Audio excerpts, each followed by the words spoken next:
नमस्कार. बलसागर भारत हो या आपल्या मालिकेमध्ये आज आपल्याला लाभलेले आहेत श्री अनुबंध हंबर्डे. हे व्यवसायाने नगररचनाकार आहेत. या विषयासंदर्भात त्यांचा अभ्यास आणि अनुभव दांडगा आहे.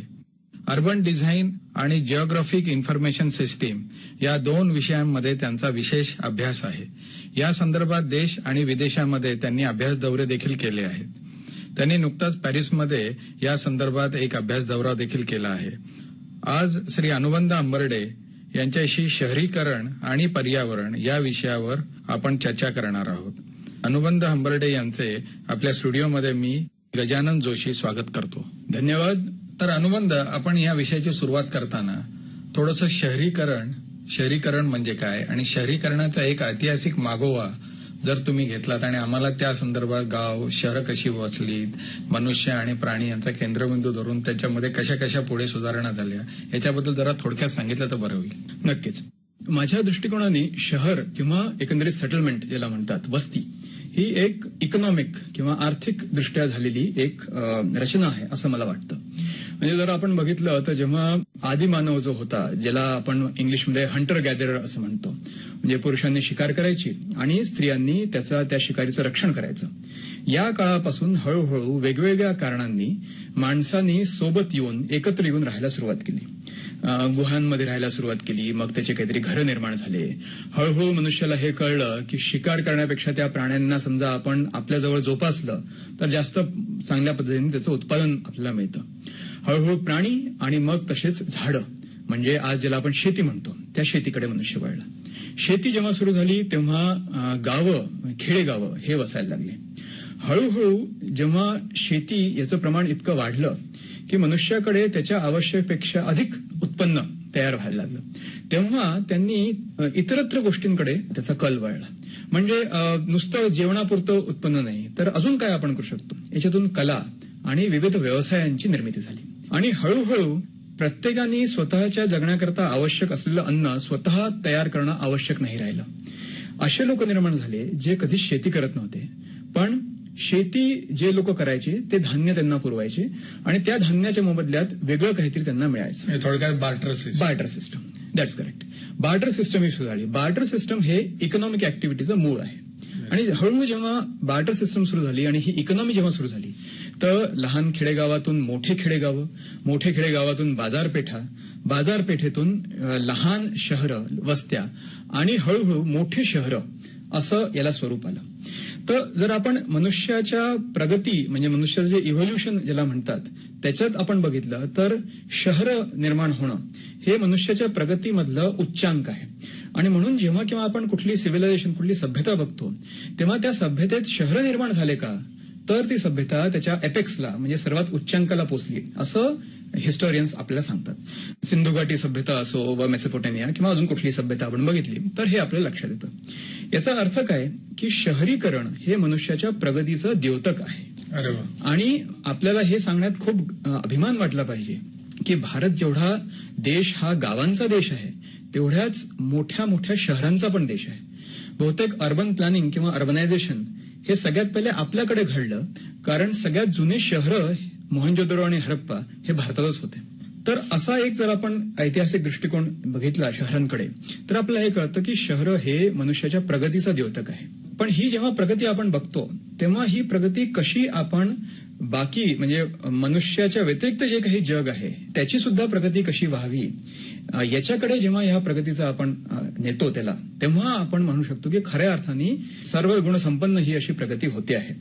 तर हे जे काही तुम्ही म्हणालात की नक्की शहर म्हणजे काय, एखाद्या छोट्या गावाचं रूपांतर शहरात झालं म्हणजे नक्की कोणते कोणते पॅरामीटर्स असले म्हणजे शहरं झाली, म्हणजे त्याला आपण शहर म्हणता येईल. मूळतः खेडेगाव आणि शहर याच्यातला जो मूळ फरक आहे तो हा की खेडेगावात जे लोक राहतात ते सगळ्या लोकांपैकी कमीत कमी 90% लोकांचा सरळ संबंध शेतीशी असतो आणि संबंध असला तर ते खेडेगाव होतात. जेव्हा 75% जास्त लोकसंख्येचा संबंध सरळ सरळ शेतीशी राहत नाही, तेव्हा त्याला आपण अर्बन सेटलमेंट किंवा शहरी वस्ती असं म्हणायला सुरुवात करतो. या परिभाषा देशा कालाप्रमाणे थोड्या थोड्या बदलतात, पण मोघम स्वरूपाने अशी ही एक परिभाषा आपण करू शकतो. आणि शेतीच्या पलीकडे जाऊन, म्हणजे फक्त अन्न उत्पादन याच्या पलीकडे जाऊन जेव्हा मनुष्य जो काही विचार करतो आणि ते विचार करून जेव्हा ते सगळे असे मनुष्य एकत्र येतात आणि राहायला सुरुवात होते आणि एक सामाजिक पद्धती किंवा सामाजिक व्यवस्था निर्माण होते, तेव्हा शहरं निर्माण होतात, असं आपण थोडक्यात म्हणू शकतो. ही जी परिस्थिती आहे ही म्हणजे मग त्याच्यामध्ये नागरिक सुविधा आल्या, शिक्षण आलं, आरोग्याच्या सुविधा आल्या, वाहतुकीच्या सगळ्या सुविधा आल्या, हे सगळ्या उद्योग व्यवसाय आले, शिक्षण आलं. बरोबर. या सगळ्या सुविधा जेव्हा एकत्रितपणे तिथं आवश्यकतेच्या नुसार असतील तरच आपण त्याला शहर म्हणणार. शहरामध्ये याच्यापैकी काही जरी नसेल तरी ते शहर पूर्णपणे विकसित झालं असं म्हणता येणार नाही. हे बरोबर आहे का? बऱ्याच अंशी बरोबर आहे. आणि म्हणून बऱ्याच विकसनशील देशांमध्ये शहरांना ओव्हरग्रोन विलेजेस, स्वतःच्या आकारापेक्षा अधिक वाढलेले खेडेगावं असं म्हणतात. तर कारण त्याचं कारणच आहे की पायाभूत सुविधा किंवा शहराला शहर म्हणून फंक्शन करण्याकरता, चालण्याकरता ज्या काही आवश्यक गोष्टी आहेत त्या तिथे नसतात.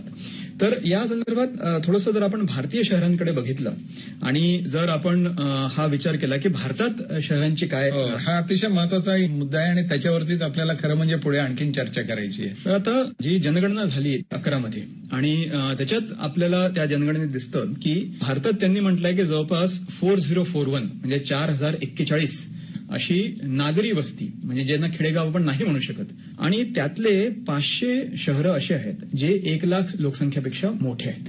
आणि याच्यात 27 कोटी लोक राहतात. म्हणजे एकंदरीत 37 कोटी लोक नागरी वस्तीमध्ये राहतात, त्यापैकी 27 कोटी लोक 500 शहरांमध्ये राहतात. आता त्या 500 शहरांमध्ये जर आपण परत त्याची जरा थोडंसं आपण विश्लेषण केलं तर आपल्याला काय दिसतं की 1 लाख ते 10 लाख लोकसंख्येचे शहर जवळपास 450 आहेत. 500 पैकी 450 शहरं अशी आहेत जे अत्यंत लहान स्वरूपाचे शहर आहेत.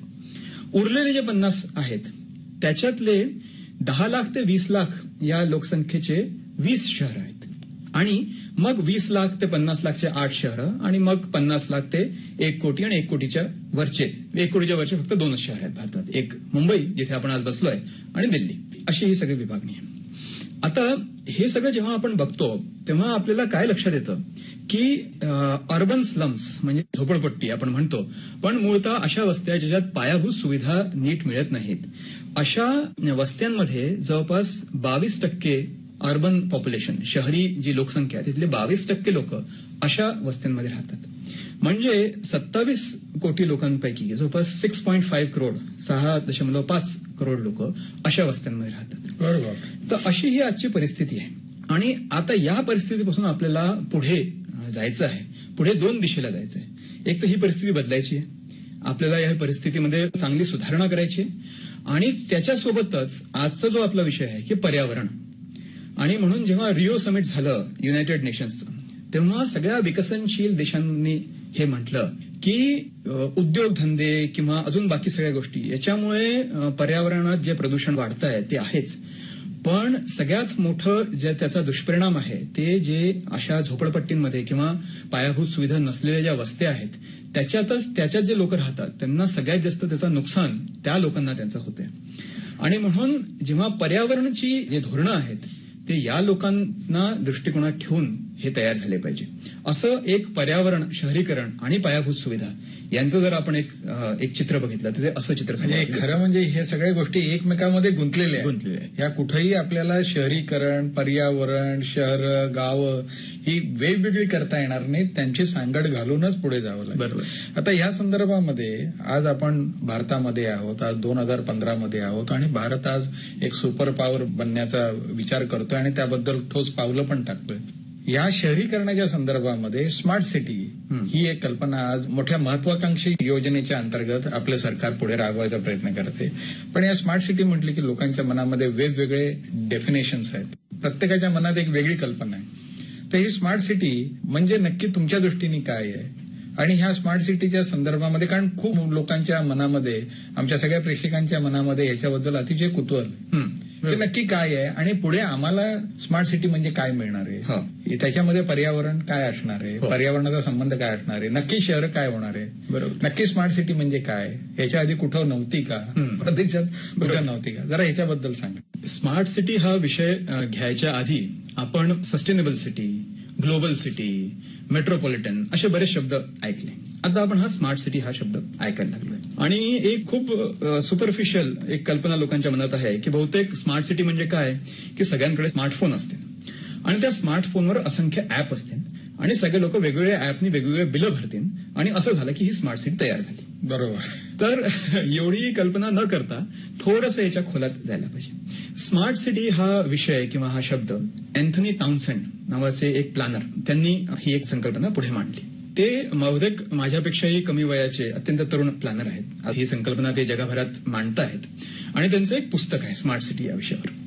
त्याच्यात ही संकल्पना पुढे आली आणि या संकल्पनेवरनं वेगवेगळ्या लोकांनी वेगवेगळ्या देशात स्मार्ट सिटी हा विषय घेऊन पुढे त्यांच्या पॉलिसीज, त्यांची धोरणं तयार केली. तर आपण जर युरोपियन कमिशननी जे म्हटलं आहे ते आपण जर बघितलं, बऱ्याच लोकांनी याच्या परिभाषा केल्या. विकिपीडिया, IBM, सिस्को अशा सगळ्या लोकांनी यांची परिभाषा केल्या आणि त्या परिभाषा फक्त एक कुठला तरी विशिष्ट त्यातला पहिलू आस्पेक्ट धरून त्या होत्या. पण युरोपियन कमिशननी एक चांगली परिभाषा त्याची केली आणि ती युरोपच्या दृष्टीने केली. त्यांचं म्हणणं आहे की स्मार्ट सिटी हे जे इनिशिएटिव्ह आहे याचा उद्देश 2020 मध्ये जे रिओ समिट मध्ये जे 2020 टार्गेट दिलं आहे युरोपियन सिटीज करता एनर्जी कन्झर्वेशनचं, ते अचीव्ह करणं हे स्मार्ट सिटी इनिशिएटिव्हचा उद्देश आहे. बरोबर. आता हे युरोपच्या दृष्टीने आहे आणि ते युरोपच्या दृष्टीने बरोबर आहे. भारताच्या दृष्टीने नक्की काय हे पण जाणून घेणं फार आवश्यक आहे. म्हणून urban development ministry, government of India यांनी याच्यावर एक वेबसाईट आहे त्यांची आणि त्याच्यावर त्याचे सगळे डॉक्युमेंट्स आहेत. ते जर वाचले तर आपल्याला कळतं की मूळतः त्यांनी हे म्हटलं आहे. आणि परत जसं आपण हिस्टॉरिक रिव्ह्यू घेतला अर्बनायझेशनचा की लोक शहरात का येतात, मूळतः लोक शहरात येतात नोकरीच्या दृष्टीने. नोकरी मिळते शहरात म्हणून शहरात जायचं, हा एक खूप सिंपल असा एक लोकांच्या मनात समज आहे आणि तो बरोबर आहे. म्हणून स्मार्ट सिटी ही कशी असायला पाहिजे ज्याच्यात लोकांना नोकऱ्या प्रचुर प्रमाणात आणि पटकन आणि त्याच्याविषयी खूप जास्त कष्ट न करता आणि त्यांच्या ज्ञानाच्या उपयोगाच्या दृष्टीने योग्य अशा नोकऱ्या मिळायला पाहिजे. म्हणजे इकॉनॉमिक डेव्हलपमेंट ही पटकन झाली पाहिजे असं एक उद्देश धरून ही स्मार्ट सिटी तयार करायला पाहिजे. आणि याच्यात त्यांनी काय म्हटलंय, 6 गोष्टी म्हटल्या आहेत. त्यांनी म्हटलंय smart economy, smart people, smart governance, smart mobility, smart environment आणि स्मार्ट लिव्हिंग.